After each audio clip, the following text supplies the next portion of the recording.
Bring the lights down low, it's time to show. Lights, camera, you know what we mean. Behold the magic of the silver screen. Some movies rock, some movies shock, they're powerful, alright. We cover them all on your favorite part. So many movies we can choose, even when you win, you lose. Life moves pretty fast, some will fizzle and some movies last. I understood there would be no math, it's the 30-something movie podcast. Be excellent to each other, peace out and word to your mother. They're from the best decades, movie magic that never fades.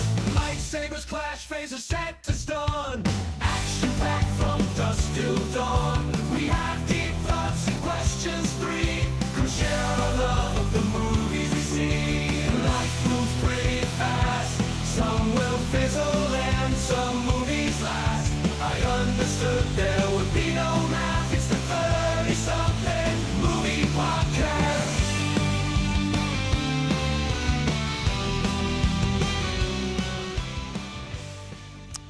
All right, welcome to the 30-something movie podcast. Let's start off by having any of the men. Okay, let's do this. If you are a white male between the ages of 25 and 45, please stand up. Okay, so I think everybody so far in the podcast has stood up, and every movie podcaster in all of existence has also stood up at the same time. According to this movie, we could all potentially be serial killers, gentlemen. Okay. Oh, all right. Fair enough. And I will say, I have, in my day, I have killed a bowl of cereal or two.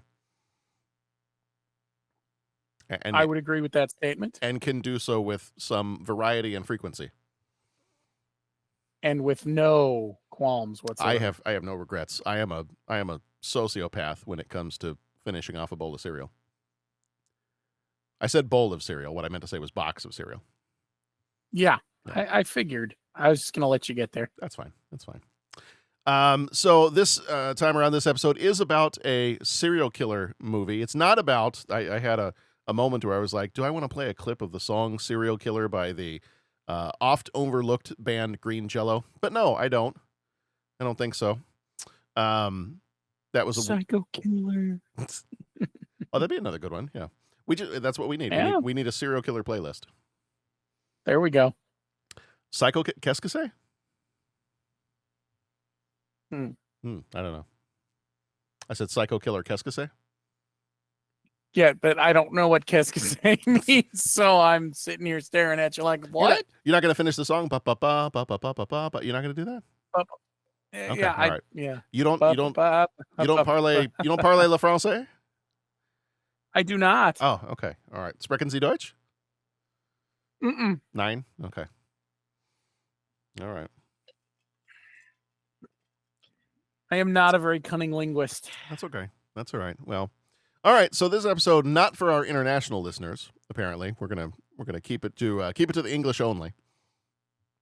At which we sometimes fail in that as well. So I was gonna say that doesn't mean it's gonna be good. Just because it's our native language does not mean we speak well. We're not good English. We're not well spoken. We may not even be good spoken. So no. That is true. As my daughter may have dubbed the podcast, we are the 30-something movie podcast, The Lack of Happening. That's the subtitle. Mm-hmm. Lack of happening. Yeah, The Lack of Happening. Also the subtitle for the supposed 9th Star Wars movie that never came out. But anyway, we're here to talk about the movie Copycat from 1995. You notice how I ignited the hyperdrive and just went right past that one. Yep. Yeah. Mm-hmm. Straight through it. Just like a ship through. I'm not even going to do it because that would make other people angry. Some of our non-episode 8 fans out there. We do spoil freely, so just be warned about that. We also have our podcast website, 30podcast.com, where you can leave a rating, leave a voicemail. You could become a co-executive producer via Patreon. And I was going to mention real quick, we had a really cool review that was left for us online. We had actually, and I meant to look at the username, and it was actually one of the students that's in one of my classes. And they had left a review because I think we had mentioned, I think one of us had probably mentioned at some point in one of our classes, whether it was myself or Jeff or somebody else, had mentioned that we had the podcast. And so we had somebody leave a 5-star review, and the person said, I'm a student at his school and I find this stuff boring, but this is interesting. So that is, Find this stuff boring, but this is interesting. yeah. So that Are we means supposed to take that as a good thing? we take that as a compliment. That means the movies are boring, Okay. but we are interesting. Oh, I see. Yes. Have some. I sort of think Yes. I understand. Yeah. I mean, I feel like I understand. I care. Glad somebody does. That's it. Yes. It's nice. It's nice to know people care. But that was, I don't know which student this is. It was Thunderblocks 107 on Apple Podcasts. So thank you, Thunderblocks 107 on Apple Podcasts. Yeah, thanks, man. All right. So students are listening, Bo. So watch what you say. Yeah, no joke. All right. Let's see. Copycat. We can just jump right onto this one, I think. This one came out October 27th, 1995, rated R, with a runtime of 2 hours and 3 minutes, directed by John Emile, who did Summersby and The Man Who Knew Too Little. Writers were Ann Bitterman and David Madsen. Bitterman did L.A. Takedown, and Bitterman also did City of Angels. Producers were Ammon Milchan and Mark Tarlov, did Heat and L.A. Confidential. Composer was Christopher Young, who did Hellraiser and Species. We were talking before we started recording about Patrick Stewart, and whenever I see the word species, I want to say species. Species, y'all, species. But again, right. But again, you got to do the Patrick Stewart very carefully, or as we mentioned before we started recording, it accidentally sometimes turns into a Sean Connery. So, y'all species, y'all species could turn into your species. I mean, it's very different. It's like Sean Connery is a drunk Patrick Stewart. That's one way to say it. Yeah, That's the difference. That is the difference. But in Latin, Jehovah is spelled with an I. But in Latin, Jehovah is spelled with an I. Yeah, that's pretty much the... Okay, we figured it out. We have cracked the code on the accents. Number 1. All right. Cinematographer was Laszlo Kovacs. Easy Rider and American Graffiti. different movie. It's a very different movie. Very different movie. Editors were Jim Clark and Alan Heim. Did Marathon Man and all that jazz. Production company is Regency Enterprises. Budget was $20 million. Box office was $79 million, so it didn't do too bad. Flickmetrics gives it a 68%. CinemaScore gives it an A-.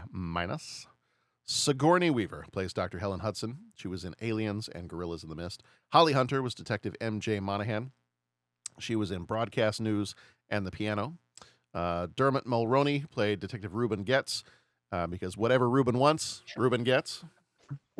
Reuben Getz. That was this movie, right? Sure. Yeah. He was in My Best Friend's Wedding and The Wedding Date. A lot of wedding movies. Doesn't get married in this one, but a lot of other wedding movies. William McNamara played Peter Foley. He was in Alive and Chasers. Harry Connick Jr. plays Darrell Lee Cullum. He was in Hope Floats and Dolphin Tale. Hope Floats and Dolphin Tale, very different roles than the one he plays in this movie. Yeah. I haven't seen Dolphin Tale, but I'm assuming his character in Dolphin Tale very different than the character he plays in this one. I would think. That's at least my hope. Will Patton plays Nicoletti. He was in Armageddon and Remember the Titans. J.E. Freeman plays Lieutenant Quinn. He was in Alien Resurrection and Miller's Crossing. John Rothman was Andy. He was in 13 Going on 30 and United 93. Shannon O'Hurley played Susan Schiffer. She was in Philadelphia and The American President. And Bob Green was Pachulski. Was in Clear and Present Danger and Demolition Man. A couple of quick trivia things for this one.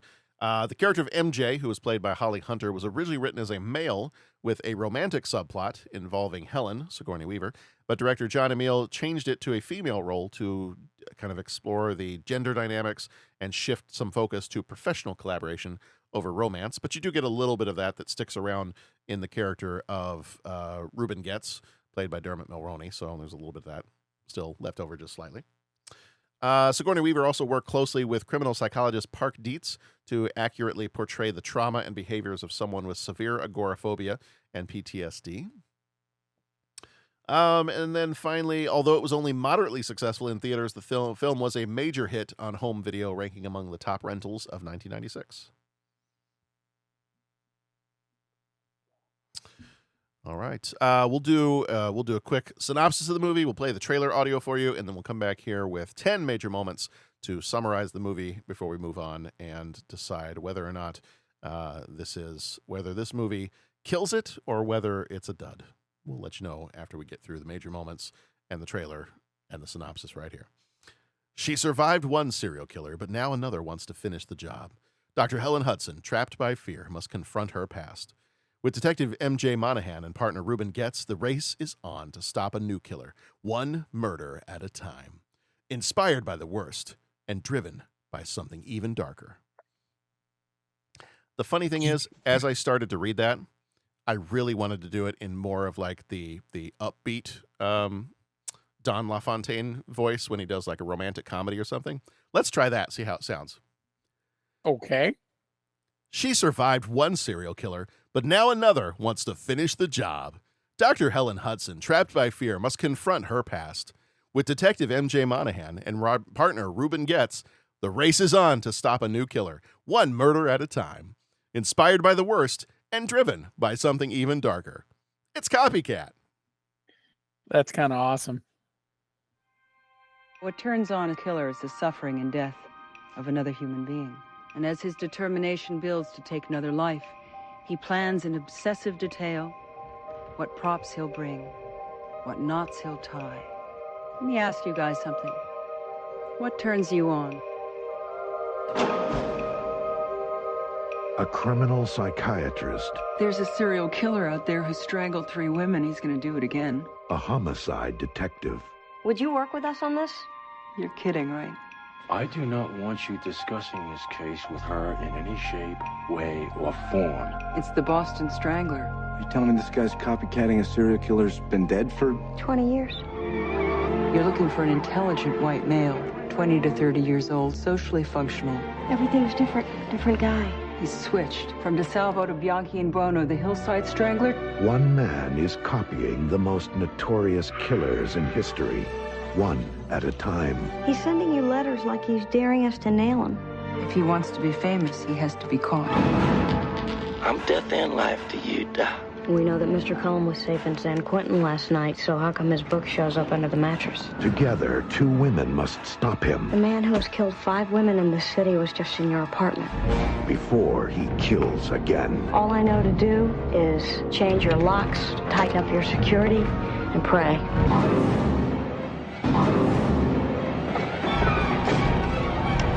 Sigourney Weaver, Holly Hunter, and Harry Connick Jr. in a deadly game of cat Here, kitty, kitty, kitty. and mouse. Copycat.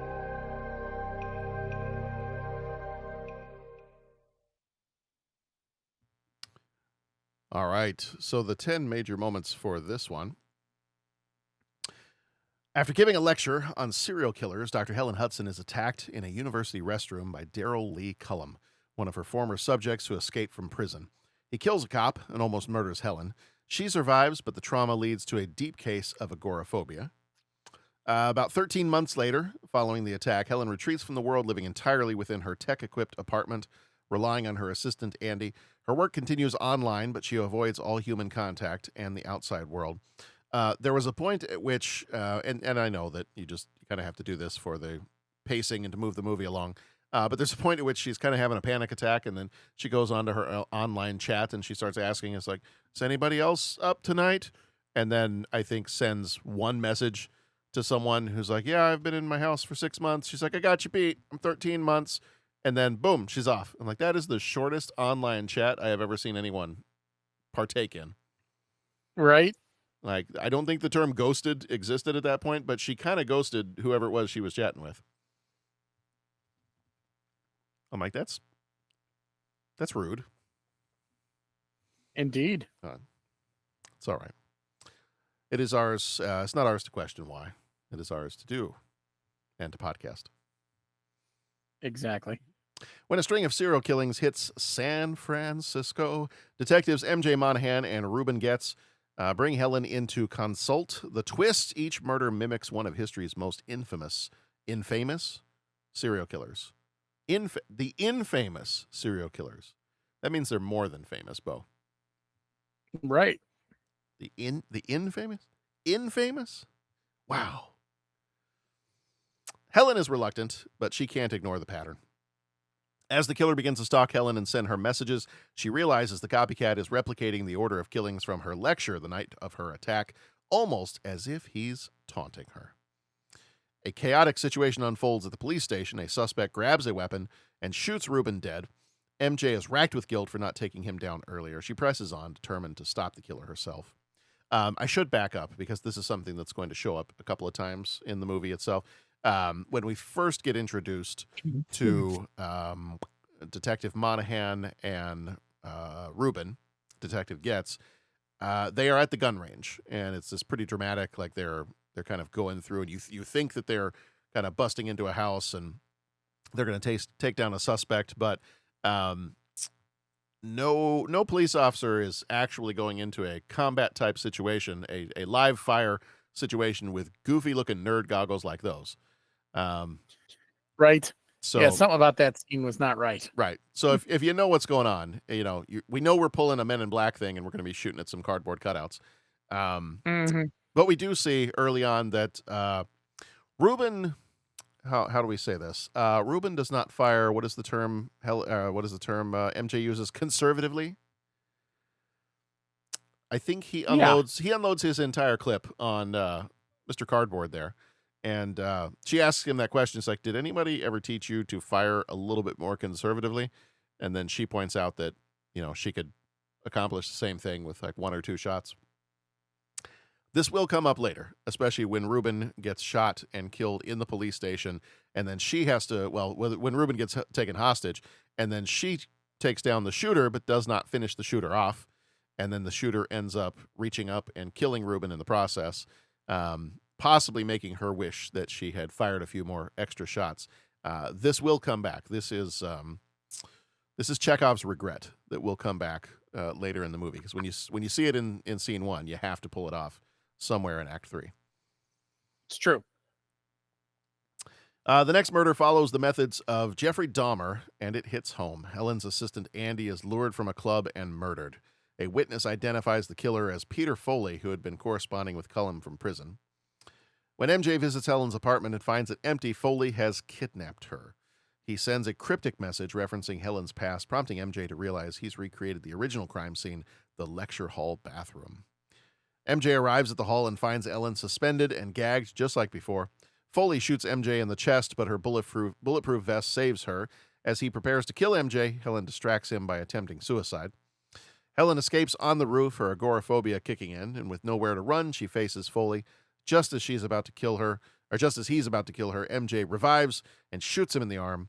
He tries again, and she fatally shoots him in the head and fires multiple times, clearly having learned her lesson from earlier in the movie. There's a moment in movies where if someone is racked with guilt because of something they didn't do earlier, and it gets referenced earlier, kind of like this whole thing of, having him shoot a bunch of times and her saying, no, but you don't need that many. And then to be proven wrong that she probably should have fired a few more times in the middle of the movie. And then at the end, when she does fire probably more times than she needs to. What pops in my head, and the Greatest Gen guys use this every once in a while too, is what pops in my head is the scene from Hook where the kids are sitting around the imaginary dinner table. And when you see that slow motion of her getting ready to fire the many multiple times at the end of the movie, I'm sitting there going, You're doing it, Peter. You're playing with us. So I had that little thought kind of flash into my head as she's firing indiscriminately at this serial killer. I'm like, you're doing it, MJ. You're doing it. Good job. It is strange the things that pop into one's head when one's watching a movie. It's yes, and even stranger when the head itself is strange to begin with. Yes. Well, yes, of course. I myself am strange and unusual. See.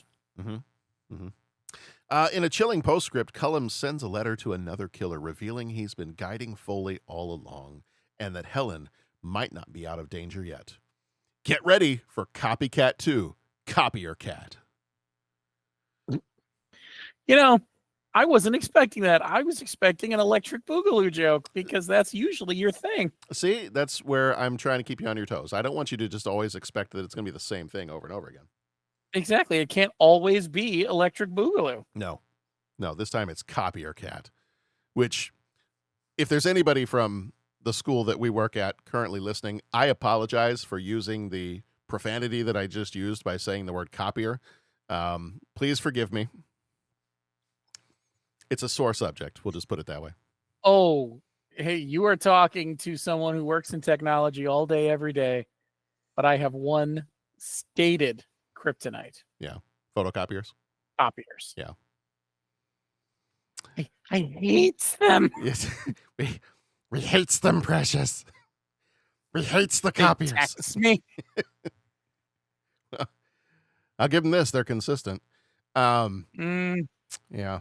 Yeah, it's become a little game of it's almost like the search for the Holy Grail to try to find a working copier in the building. So yeah, it's a lot of fun. Nice. It's like you play. Actually, the next time I'm going to go look for. I try to do a lot of stuff electronically, but the next time I need to go make a copy, I think I'm going to just pull my phone out and start playing some like Lord of the Rings music. Like it's going to be a it's going to be a long walk to Rivendell, boys. Let's put some music on and.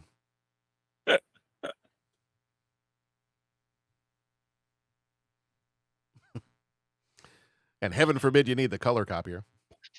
Oi. What's color, precious? What's color? First, you got to leave a spleen on deposit just to get access to it. Mm-hmm. It's like that episode of Strange New Worlds. You have to give a little blood sample just to get in. Exactly. Mm-hmm. Exactly. Mm-hmm. All right. Those are the major moments, and we'll go along as we give our deeper thoughts. But let's take a deeper stab at this movie about serial killers. And now, Deep Thoughts. I have an opinion on this matter. Don't mince words, Bones. What do you really think? I like it a lot. Wow. It's very deep. Thank you. All right. Bo, was this the first time you had seen this movie? Yes. Okay. This was also a first. I will admit that when it made the list, I had no idea what I was getting into. Yeah, this was a first time viewing for me. I think I'd seen the cover of the movie for this one, but I knew nothing about it. I think what caused it to make the list was the amount of money it made to the box office and the amount of money I think it made as rentals the next year, and the fact that it's Sigourney Weaver and Holly Hunter, and it's got some amazing people in this. What is interesting is that it is a serial killer movie the same year that Seven comes out. So it almost feels like, in a way, it almost feels like those years, what was it, maybe 90, was it 93 that had all the Westerns? I think 92 had a couple of Westerns. You had the years where you had like Wyatt Earp and Unforgiven. Sure. And then Tombstone and Young Guns. And it looked like somebody had been passing around a cowboy script around Hollywood. And when one studio passed, they're like, I don't like that one, but, well, dagnabbit, I found another script that has cowboys in it. Let's do that one instead. And then you've got, multiple studios making multiple cowboy movies in one summer. Exactly. Or how many? I'm sure dagnabbit is exactly what they said. Exactly. Yes, it's the studio that's run by Yosemite Sam. Yes. Now those varmints want to make a cowboy movie. Yep. Mm-hmm. I said. Because, yeah, you got Then the rival guy is Foghorn Leghorn. You yes. said. Mhm. I say, boy, I just want to make a movie where we have a Southern lawyer that has to talk in a courtroom, and he gets super sweaty, so he's got to wipe his brow constantly. I say, son. He's got to find some utes. Yes. What's a ute? It's not a Southern lawyer if he doesn't say ute. No. So that I think is kind of interesting. They were released just months apart in '95. So let me ask you this before we even start talking about Copycat. Let's compare those for just a second. How does this movie stand apart? Because I think when you think of '95 and you think, well, list a serial killer movie from 1995, I would imagine most people are going straight to 7, and you're probably not thinking of anything else. So in terms of this one, how does this movie, even before I guess we get into our opinions on this one, how does this one stand apart from something like 7? Or does it? Does it just get lost in the background? I think even with the star power this has, it kind of gets lost behind Brad Pitt. Well, his eyes are so dreamy, Bo. Exactly. It's easy to get lost. And you know, what's in the box has taken its on a life of its own. Like I don't even. Gosh. Yeah, this movie is not quite the same. What's in the bathroom stall? Yeah, it doesn't. It's not quite the same. Doesn't invoke the same long-term viability, does it? What's in the agoraphobic's Apple IIe computer? No, it's not. Oh, how about the video chat with the guy from prison? Speaking of the Apple IIe, like, that was a. Did they even have that back then? I don't want to go with no. I'm not in '95. So does that make it officially a science fiction movie? I think it's a science fiction movie. Sigourney Weaver is in another science fiction movie. Exactly. That's what I was thinking. I was like, all right, here we go. It's Alien, it's Ghostbusters, it's Galaxy Quest, it's Avatar, and it's Copycat. There you go. Yes.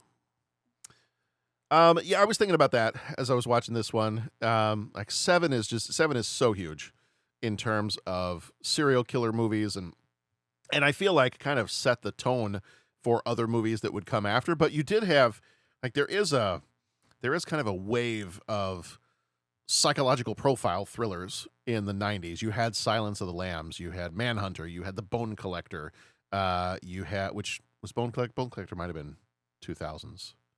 Either way, I mean, you had several movies that are in this decade-ish, that are about psychological profilers and serial killers. And so I feel like we'll talk about the merits of this movie on its own here in just a second, but I do feel like it is kind of tough to get out of the shadow of something like A Silence of the Lambs, which kicks off the decade, and a 7, which is in the middle of the decade, and then just kind of, I mean, how do you compare anything else to that once you get to the point where you've got 7 and you've got Kevin Spacey, Morgan Freeman, Brad Pitt, and then just an amazing story and yeah, and a cameo by Gwyneth Paltrow's head. What's in the box? What's in the box? We did get something in the mail this afternoon, and I did, as soon as it came in the mail, I picked up the box from the front step and had the dog with me, and he didn't appreciate it. I mean, I did ask Toby, what's in the box? Yeah, you have to. It's sad, but you have to. It's required. It's required. So, okay, let's talk specifically about this one. How did this one hit you in terms of? Well, let me ask this too: is this genre of like psychological profilers, serial killers, where does this sit with you? Is this something you seek out? Is this a favorite? Is this just it's there and I watch it? I like it. I don't know about seeking it out. But I enjoy it. Yeah, I think the psychological profiler ones when it really keys in on here's how you can study these type of killers, and this is, we can try to prevent, or we can try to research, like why are they the way that they are, and how do we then prevent them from committing their next crime and that kind of stuff. When you get into the profiling part of it, like I always think that's the really interesting part. I'm not necessarily as much a fan of the just like the gory for the sake of being gory and the disturbing for the sake of being disturbing serial killer type movies.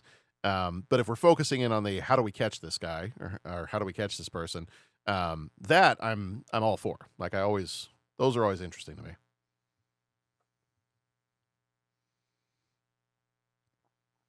And this I thought kind of threw in a pretty decent and unique curveball too, was that it was not only do we have a serial killer on our hands in this movie, but we've got a serial killer that's kind of hitting the greatest hits of the famous serial killers or infamous serial killers of the past, which I thought was kind of a nice touch too. I don't recall other movies, taking that kind of a turn. Yeah, it was an interesting way to be able to bring up all of those killers and and discuss their methods without having a bunch of killer, like keeping to one killer, having one guy to figure out, but then to showcase all of those famous serial killers over time was pretty cool. Yeah. One guy instead of having like a league of extraordinary sociopaths. Right. Yeah. Different movie. Yes. Very different movie. So one of the things, Sigourney Weaver's character in this, she plays kind of an interesting character because she's already, the way this movie starts is outstanding. Like it hooks you from the first, I didn't even look to see, but like it feels like the first, I don't know, 5 minutes or less, you're already pretty well hooked because we got the incident in the bathroom where the serial killer comes in and starts to string her up, and like that's the first 5 minutes of the movie. We start off with the college lecture, but pretty quickly we jump into some action. Yeah, and it's funny because they don't telegraph that. Like she's talking about serial killers, but then all of a sudden, you're in the bathroom and she's hanging from a rope, and it's crazy. Yeah. And I thought when the movie kind of goes from there, like her character in particular, the Dr. Helen Hudson, I liked how, and I'm trying to remember back to other movies like this that I've watched. I'm trying to remember kind of how her character is versus sometimes you get the psychological profiler who's a bit of a Sherlock Holmes, and they're almost like super powered in their wisdom and their insight, and she's really not. Like she immediately has her kryptonite that is her agoraphobia because of what she's been through. And so I thought that was kind of an interesting little twist on it, is that yes, she understands these people. She's written the book, she's basically written the book on these people, literally and figuratively. But then she also has that weakness of she's been really affected by direct contact with one of them, and that's kind of her. That's a bit of her Achilles heel or her kryptonite that keeps her from fully being part of the investigation. I thought her performance of this was really good. I thought this was probably one of her stronger performances in a movie I've seen her in. Yeah, she's really good. You buy her as the agoraphobic, that scene where the newspaper's just a little too far down. Right. It's really good. And then, okay, actually, before I talk about that one, I want to talk a little bit about Holly Hunter, her character. They head off my criticism at the pass because they do mention it at one point in the movie. I think Sigourney Weaver even says it. She's like, does this shy little girl act work for you? Or I don't remember how she says it, but she says something like, does this quiet little girl act or this shy little girl act work for you? And she says something like, yeah, most times. But there's a few times where Holly Hunter's character seems a bit off to me because she's almost, in the way she talks and the way she interacts, she's almost too sweet. And she's very soft spoken. And for a detective, for a police detective and somebody who's, going up against serial killers, I would kind of like, the expectation I have is that she's maybe a little more, not necessarily grizzled, but maybe a little bit more rough around the edges. But every time she's talking like this, and it's just it's very soft spoken, and it's very, it's just, yeah, can we have your help with the investigation? And I'm like, okay, it's a little weird, but I will give them props for even just mentioning it in the movie. The fact that I think it was Sigourney Weaver's character brings that up. I'm like, all right, okay, I can. Because it's obviously well, I shouldn't say obviously, but it feels like it's an obvious choice for her to talk like that to get what she wants. Like to, yeah. Because the old saying is, you talk softer, so people have to shut up and listen, right? Mm-hmm. I've never mastered that. Was it honey? Probably should. Honey catches more flies than carrying a big stick. Is that the phrase? Yeah, something like that. Yeah. It's talk softly because it catches more flies than a big stick. I think that's what it is. Yeah. Yes. That's it. Something about vinegar's in there somewhere. Right. And right. What the hell do we know? Teach a man to talk softly, and he will carry a big stick for the rest of his life. And he will hit you with a big stick? Maybe that's it. And he will become Death Destroyer of Worlds. There you go. And then ask him not what he can do for you, but ask what he can do for your country. Live free or die hard. And Armageddon is the same in English and Russian. Yes. I don't know. I'm just a social studies teacher. So unless it happened between the years of 1600 and 1898, I'm not sure what happened. That's as far as you guys go, huh? I don't. 1898. Well, 7th grade.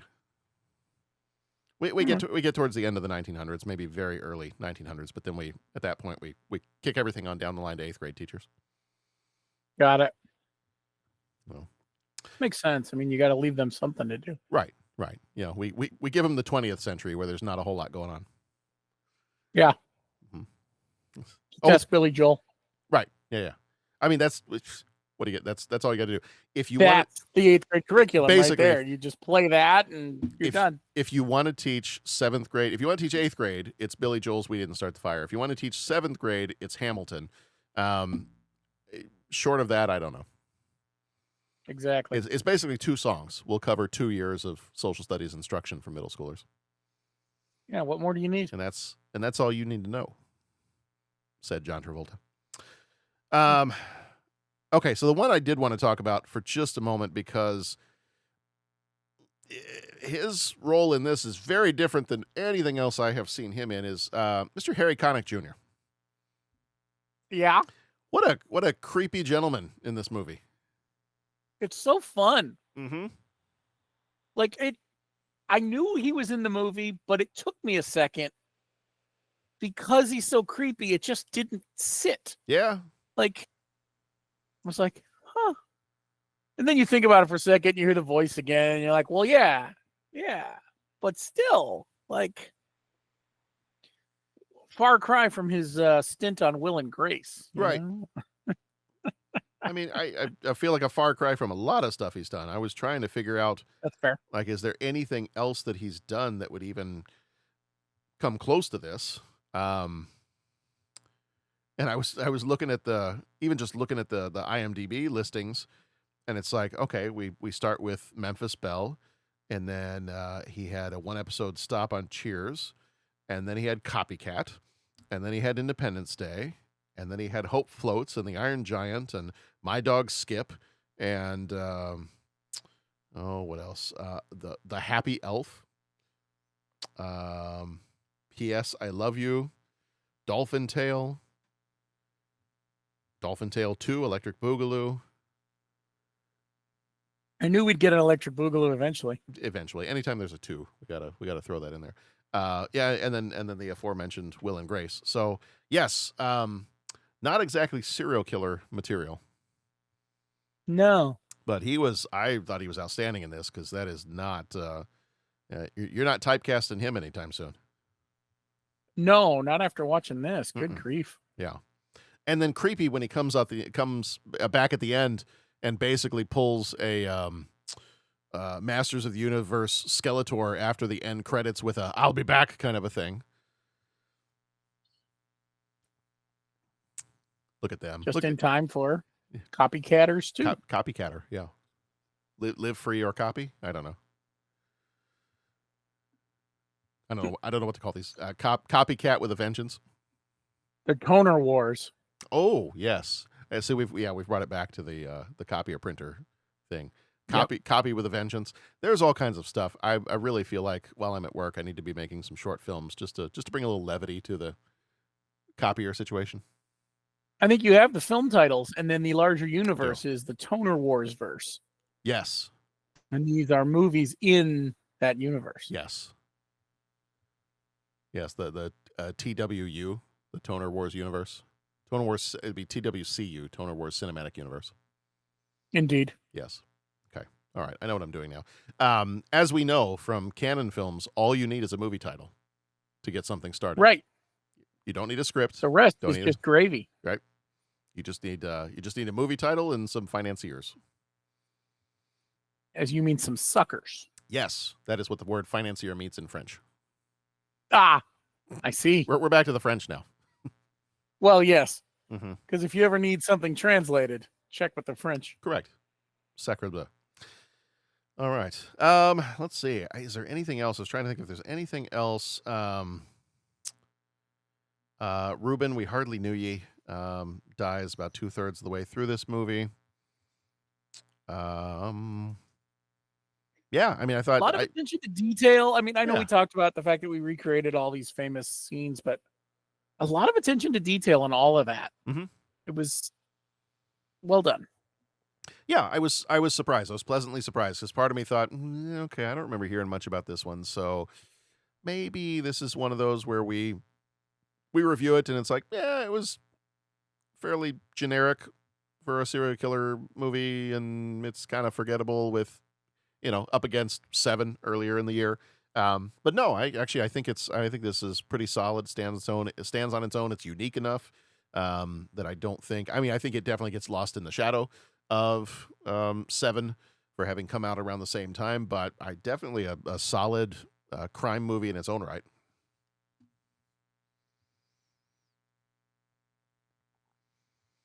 All right. Definitely. Do we have anything else we want to say about Copycat before we go on to our 3 questions? Listen, surprise. Like, it's not in a race of any kind, so I can't call it a dark horse. But I'll be the first to say that when I saw it on the list, I wasn't expecting much. Sure, yeah. Sort of felt like a low rent Silence of the Lambs, just from its quick, the little slug on the. Mm-hmm. On the streaming service, you're like, oh, okay. But I think, it's a solid movie with good acting and good writing and some fun characters. And it's funny. The more you talked about Harry Connick Jr., the more I just remember how I love that. I love when people play against type. Mm-hmm. Yeah. And I think that might be one of the things that that gets the star in this movie, right? Yeah. Having someone playing against that type. Funny thing is, it's early enough in his career, he wasn't playing against type yet, but still, for us, looking back at it, seeing it for the first time, he's playing against type. Well, and so that's interesting that didn't, and good for him that didn't become his type, because I think you could pretty quickly have that turn into well, he's going to be the creepy guy in all the movies from now on. Right. A little bit of and he stepped out of that pretty well. But a little bit of like a Kevin Spacey, because some of the first couple times you see Kevin Spacey, it's as the killer in Seven, it's as Kaiser Soze, right. In Usual Suspects. And you could have very easily gotten typecast as the creepy serial killer type, and Harry Connick Jr. could have done the same thing, because his only major thing before this really was Memphis Belle. Mm-hmm.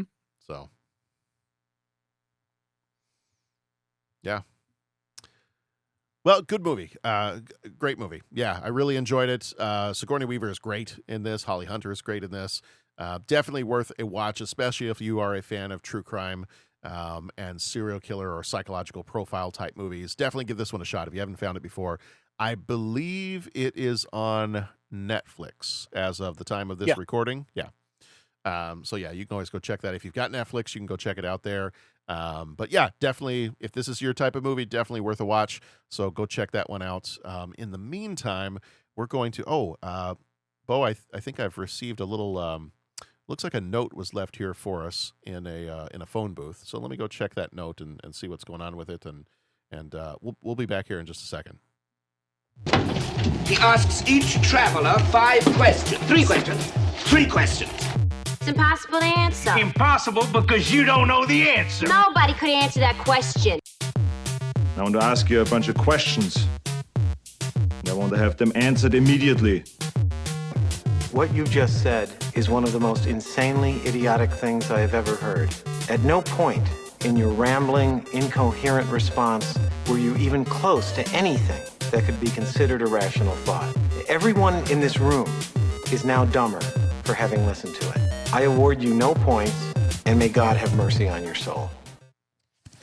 Okay, I've got the note in front of me here. Okay, the note says, question 1, what is your favorite true crime story or movie? That's a weird serial killer note. Yeah, true crime story or movie. And oddly enough, he took the time to cut out every single letter from a magazine or newspaper. Who subscribes to hard copy magazines and newspapers? Like, what a weirdo. If you're going to do it, you're going to do it. Right. You know? But I mean, who has hard copy newspapers and magazines anymore? What a weirdo. How about it? Mm-hmm. True crime.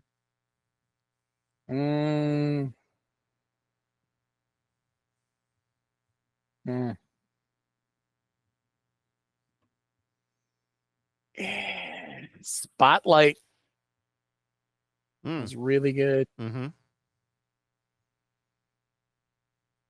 Oh, Public Enemies.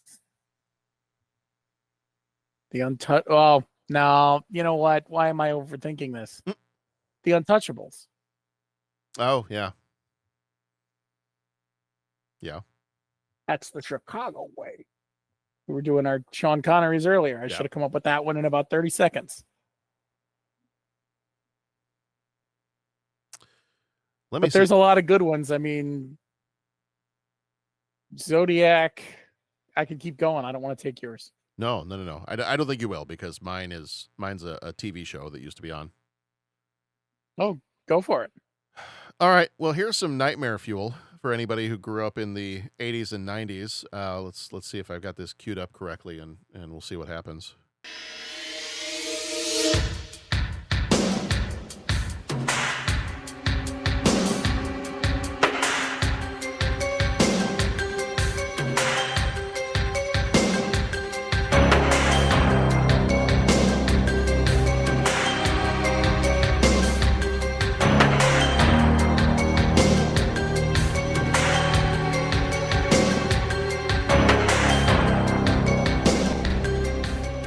The nightmare fuel that was Unsolved Mysteries. Mm-hmm. So that's going to be mine, because that left little John W. with a lot of sleepless nights for some reason, having sat up and watched that with my parents. Between the alien abduction stories that they did and all the true crime stuff, and oh yeah, no, it's that's terrifying. So I'm going the Unsolved Mysteries route. There you go. And I'm just looking at more of these JFK, technically, all the President's Men, just true crime. I mean,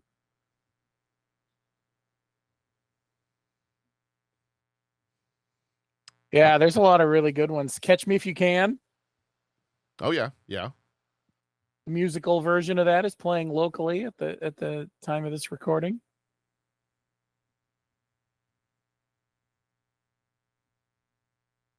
Yeah, it's funny. There's a lot of good ones out there. I would not have It's funny you say true crime, and I picture documentaries. I don't really think about true crime films. Yeah. But of course, like, it just wasn't the way my brain was working. All right, Bo, another piece of paper was left here with another, it looks like serial killer type question. Oh, this sounds very interesting. It's in a weird shape, though. It's in the shape of an elementary school cootie catcher. Ooh. Okay, so let's give me a number between 1 and 7. I didn't fold this right. Hold on. No, 7. Nope, I don't know how to fold these things. I never did either. I'll just unwrap the whole thing and ask the question. Question number 2, least favorite insect. Least favorite insect. God, I don't really like insects, period. We just come right out and say it. Mm-hmm. I agree. But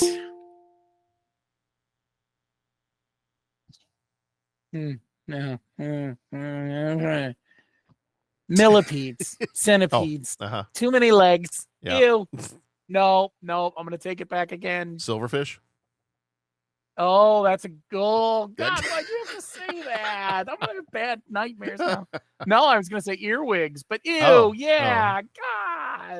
Oh, earwigs, the real life SETI eel. Yeah. That's the one that, because yes, it's too much like the SETI eel, and it does things to me. Yeah. I mean, that's a little awkward when you start talking about earwigs and you start to picture like an Orkin man that somehow looks like Ricardo Montalban. And then that just makes the whole thing really awkward. Well, and then you remember the bug from Independence Day who kind of looked like a big version of that. Yeah. And then, I mean, you got the Vincent D'Onofrio suit. And, yeah. Aw, jeez. Yeah. Sorry, Aw, Bo. jeez. Sorry, Bo. Well, we've successfully given Bo the heebie-jeebies. Yeah. Nightmare fuel, my friend. Nightmare fuel. The 3 questions are full of nightmare fuel. Brought to you by Nightmare Fuel, the 30-something movie podcast new energy drink. All right. I think I might have one more note from a left behind by a serial killer here sent to the podcast. Let me see what we got here.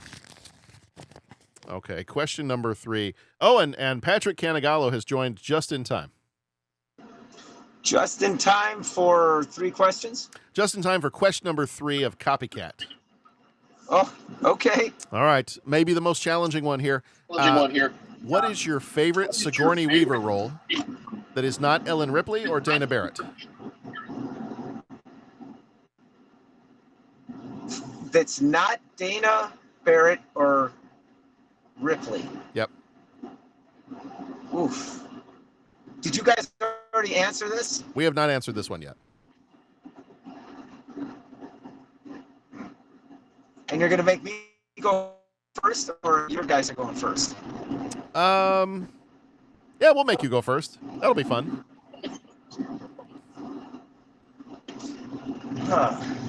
Boy. You know, wait a minute. No. Was she in Avatar? I'm totally going to upset all of our listening. Oh, yeah. No, she's in Avatar. Okay. 100%. I just got out of a meeting that went way longer than it should. So I'm not even firing on all thrusters, as Dr. McCoy would say. So I'll say that. I'll say her role in Avatar. Okay. Solid choice. It's a good one. All right, Bo, what have you got? You know, this is a tough one. I'm realizing how little of her stuff I've seen. But, true to form, I'm going to say Galaxy Quest. Nice. Yep, I actually had that as one of my backups on my list.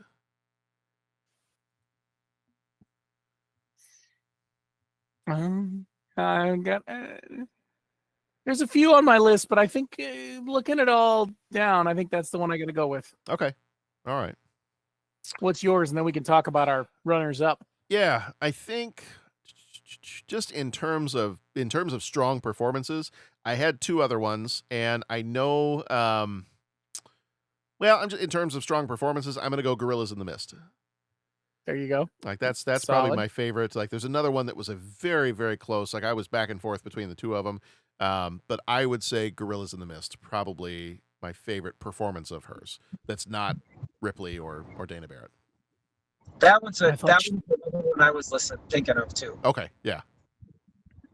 I thought she was great in Dave as the president's wife. Yeah.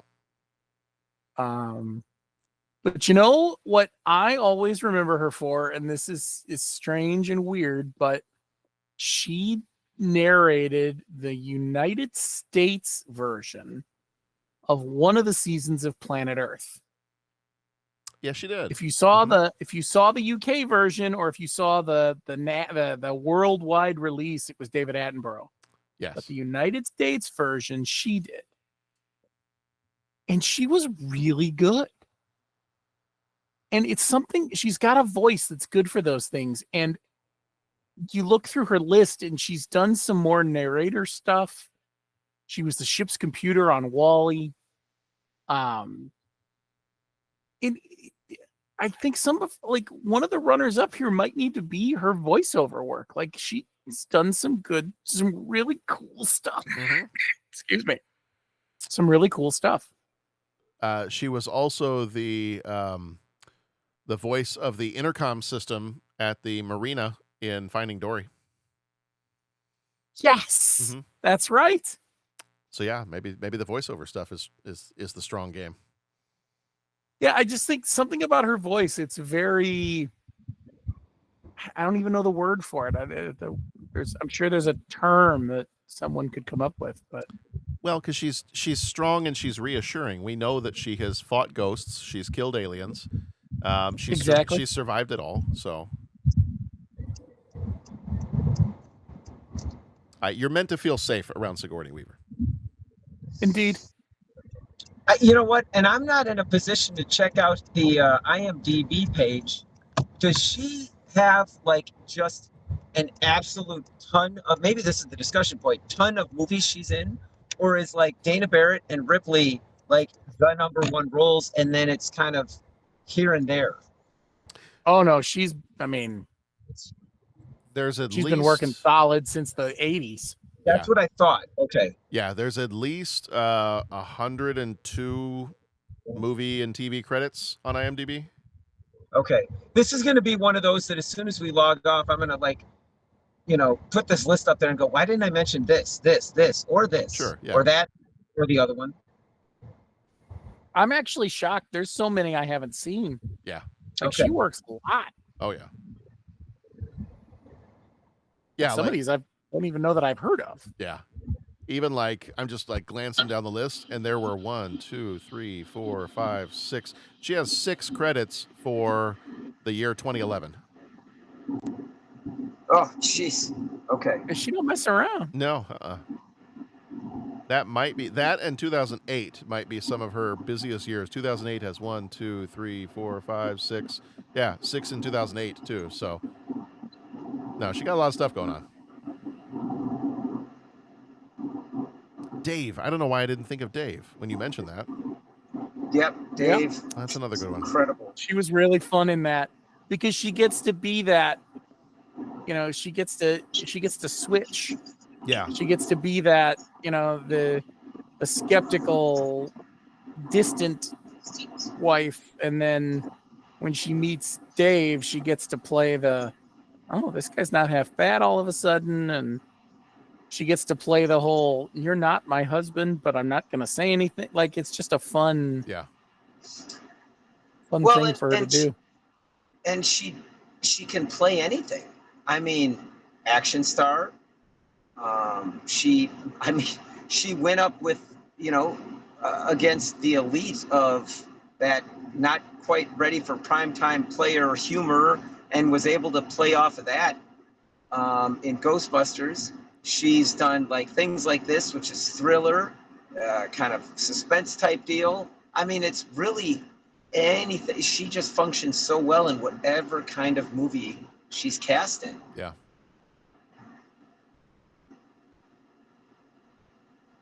I forgot she was in Be Kind, Rewind. Oh my gosh, yeah. Yeah. My other one, strong performance of hers that I think she got an Oscar nomination for was Working Girl. Oh yeah, sure. Oh. Which I'm pretty certain we did early on, very early on in the podcast.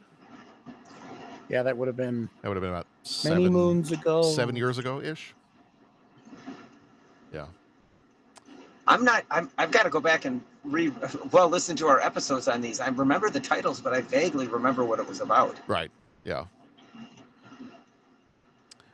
All right. Well, that's going to do it for Copycat. So again, like we said, it definitely, even though it's in the year with 7 and has the potential to get overshadowed by that one, it is definitely a movie that kind of stands well on its own. Pat, I know you weren't able to join us for most of the conversation. Did you want to throw in any final kind of overview thoughts about Copycat? Well, it was interesting, suspenseful. I'll be honest with you, really interesting music choice in terms of soundtrack. I found myself really liking the soundtrack, and a couple of times like, oh, does this song fit with this? Oh no, they're playing it in the movie. Okay, I get what they're doing there. So I like the soundtrack. Yeah, I think as far as like just thrillers with bad guys go, I think this movie just did a really good job with it. I don't mean this in a disparaging way. I don't know that it necessarily, introduced anything new to the genre, but it was just a really well done, the good guys are trying to catch this really sadistic, twisted bad guy, and a lot of close calls and jump scares and wait a minute, how did this guy get into her house kind of thing. So, yeah. Yeah, I'm glad you brought up the music. We didn't really talk much about the music, but it was definitely the music itself. I think was definitely something that was unique about it. There are other things about the movie that I think could have come across as a little generic, but I thought the music was really well done. Didn't realize that's also the same composer that did the score for Spider-Man 3. Okay. And then a bunch of other movies like The Grudge, Runaway Jury, like a bunch of other movies that I really enjoy. Who was the composer for this? Composer was Christopher Young. Okay. Yeah, I really liked it. And if I recall, the song at the end of the movie when the credits roll, it's kind of like a little bit of a soul kind of groove. Well, if I'm remembering it right, but the lyrics are all about like the movie topic. So the lyrics are a little bit, a little bit different, but yeah, I don't know. It was just kind of fun music. Yeah.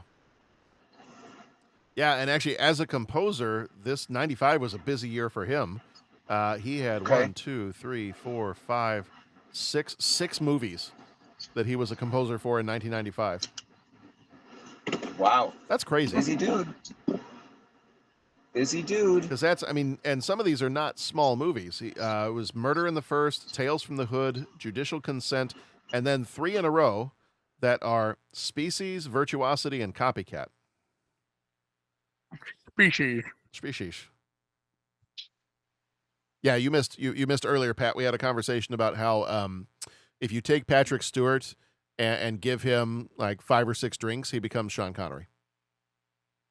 Oh, is that how that works? Yeah, we were working on our Patrick Stewarts and our Sean Connerys, and we realized the one is just a slightly more inebriated version of the other. I get it. So yeah. Well, I don't want to make you guys recycle the whole conversation, but no, I thought it was a fun movie. There was some interesting choices, but I always kind of find that with any horror or thriller movie, I'm not fully in sync with the with that genre. Mm-hmm. So sometimes I still feel like it falls a little bit into the why are you guys doing that? That's a stupid move, right? Don't do that. But then it's like, oh yeah, that's kind of the point of these things. Yeah. Oh, and now that I'm looking further back on his IMDb page for the composer, he did the 1986 Invaders from Mars. We did that one pretty early on. That was the Cannon film remake of the 1950s one. Okay. He also did Nightmare on Elm Street 2, Freddy's Revenge. So yeah, he's got a bit of a early on, and then Hellraiser is probably one of the ones he's most well known for. So a bit of a horror bent in his early stuff. The Fly 2, Hellraiser 2,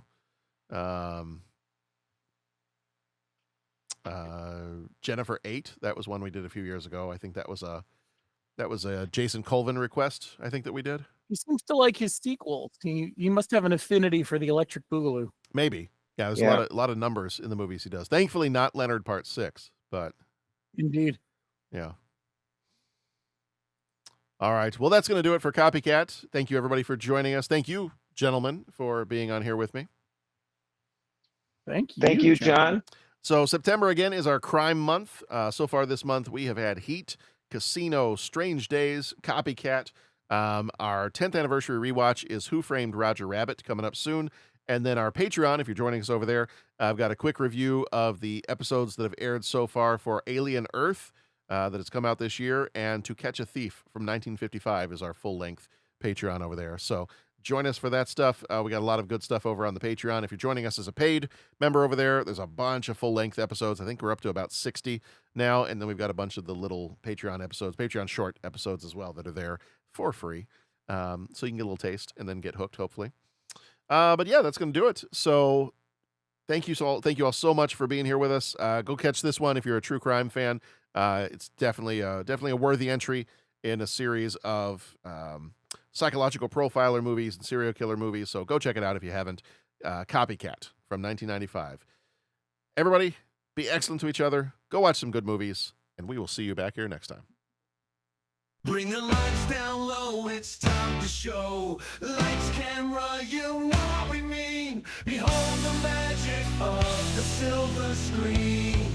Some movies rock, some movies shock. They're powerful, alright. We cover them all on your favorite part. So many movies we can choose. Even when you win, you lose. Life moves pretty fast. Some will fizzle and some movies last.